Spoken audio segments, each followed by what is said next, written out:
Melanjutkan diskusi bersama para narasumber, Bang Masinton, pertanyaan saya di segmen sebelumnya, kami dapat kabar bahwa di pertemuan atau konsolidasi kader PDI Perjuangan di kepala daerah ini ada staf khusus Kemendagri yang datang bertemu dengan teman-teman. Apakah itu betul? Kalau betul, bahas soal apa, Bang?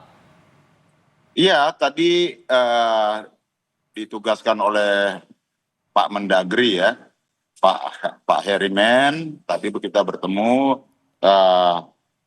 dengan Mas Pram, ya, menyampaikan bahwa kita izin kolektif, ya, sambil nanti kita tetap standby untuk nanti bisa bergabung ketika kami diarahkan untuk bergabung dengan rekan-rekan kepala daerah lainnya yang sudah mengikuti retreat pada hari ini, seperti itu. Dan respon dari Kemendagri gimana, Bang?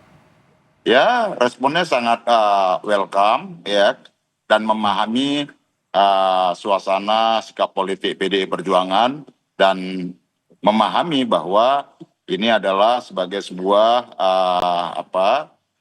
sikap politik yang itu tidak dikaitkan dengan pemerintah, karena bagi kami kemarin ketika pengarahan yang oleh Ibu Megawati ketika sebelum pelantikan itu ya di sekolah partai, Ibu Megawati menegaskan tentang tugas-tugas kader dalam pemerintahan di daerah, yaitu harus senapas dan sebangun dengan presiden sebagai kepala pemerintahan, dan kita dengan sistem presidensil bukan sistem lain ya, dan dalam negara NKRI maka ya semua adalah dalam tugas pemerintahan itu tegak lurus dengan program-program dari presiden.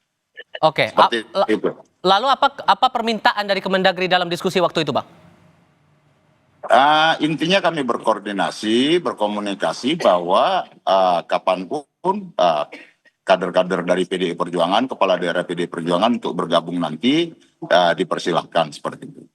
Oke, Mas Toto, gini, kalau kita membaca juga nih arahan instruksi dari Bu Mega, ini ada kesan bahwa pesan yang disampaikan oleh Bu Mega ini ditujukan ke Presiden Prabowo. Karena walaupun alasannya gara-gara Pak Hasto jadi tersangka di KPK lalu ditahan, tapi kan kenapa kemudian arahnya ke agenda retret ini?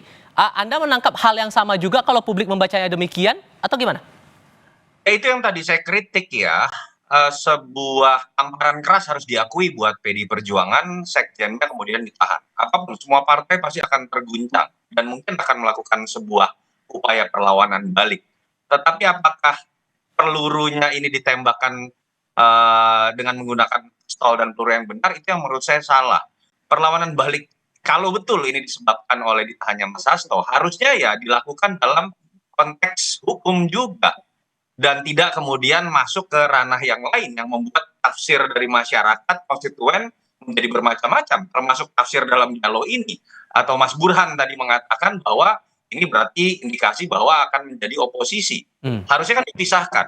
Ketika misalnya protes pun terhadap kegiatan retret yang misalnya sifatnya tidak wajib, tadi ada tafsir seperti itu Mas Adi sudah jelaskan, ya lakukan itu dalam masa-masa sebelum, atau kemudian tidak ikut retret karena punya alasan ada kegiatan terhadap masyarakat langsung di daerahnya yang jauh lebih penting dibandingkan kegiatan seminggu di dalam kelas yang dilakukan dalam retret. Tapi tidak kemudian melakukan upaya, mohon maaf, boikot secara massal, waktunya bertepatan dengan ditahannya Mas Hasto.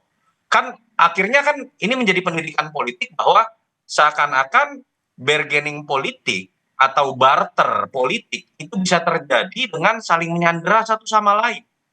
Ini yang menurut saya lebih senang ya PDI Perjuangan menyatakan berani melawan kebijakan pemerintah terhadap beberapa kebijakan efisiensi yang misalnya dianggap tidak tepat. Itu bagus buat proses check and balances. Saya lebih senang PDI Perjuangan misalnya menyatakan dukungan terhadap tuntutan, sebagian tuntutan dari demo-demo Indonesia Gelap, karena dirasakan misalnya itu sesuai dengan aspirasi konstituen di daerahnya atau masyarakat. Itu yang seharusnya terjadi dalam konteks check and balances, dan saya sepakat bahwa sebetulnya kita membutuhkan oposisi. Tapi bukan oposisi dalam konteks kecewa dalam pertarungan elit atau dalam kasus hukum yang menyandera elit partai, tapi lebih kepada perbedaan pandangan dalam menyerap aspirasi rakyat. Kalau Mas Adi menangkapnya ini semacam cywar kah? Ya, kalau saya mau jujur sebagai bentuk ekspresi kekecewaan dan mungkin juga kemarahan dari PDIP setelah Hasto ditahan oleh KPK ya. Karena kita sudah mendengarkan secara transparan sehari sebelumnya Mas Pram dan Sidul juga menyampaikan pesan ketua umum mereka Megawati bahwa retreat itu penting, harus mengikuti semua arahan Prabowo Subianto dan yang paling penting harus tegak lurus dengan pemerintah pusat. Tapi kan tak lama setelah itu, besoknya ketika sore Hasto itu ditahan, berubah secara total. Jadi chemistry, kebersamaan, kemudian keintiman antara kedua partai, antara Megawati dan Prabowo yang selalu berbalas pantun bahwa keduanya itu adalah sahabat lama, seakan-akan hilang ketika ada boykot di mana seluruh kader PDIP yang jadi gubernur, bupati dan wali kota per hari ini itu diharamkan untuk retreat di Magelang. Wajar kalau kemudian banyak pihak yang mengatakan ini semacam pembangkangan politik sebenarnya yang ditujukan kepada pemerintah.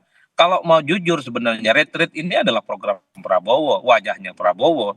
Sementara PDIP yang mengaku sebagai teman, sebagai sahabat, adalah satu-satunya partai politik yang kemudian mengharamkan kepada kadernya untuk ikut retreat. Ini kan secara tidak langsung mencederai bagaimana persahabatan dan kehangatan keduanya itu tercoreng dengan adanya retreat yang kemudian ditangguhkan ini. Makanya menurut saya yang penting adalah harus ada jalan keluar yang sebenarnya membuat rasa-rasanya PDIP itu tak kembali dibully, bahwa PDIP hanya sebatas mementingkan ketua umum mereka, hanya sebatas mementingkan misalnya partainya dibandingkan dengan mementingkan kepentingan masyarakat. Opini publik per hari ini memang cukup agresif memojokkan PDIP karena masih menganggap gubernur, bupati, dan wali kota dari PDIP itu jauh lebih takut kepada ketua umum dibandingkan misalnya memikirkan kepentingan bersama, menyatukan persepsi dengan pemerintah-pemerintah daerah lain termasuk dengan pemerintah pusat retreat di Magelang. Terlepas bahwa menunggu arahan dari Ketua Umum Bang Masinton, singkat saja,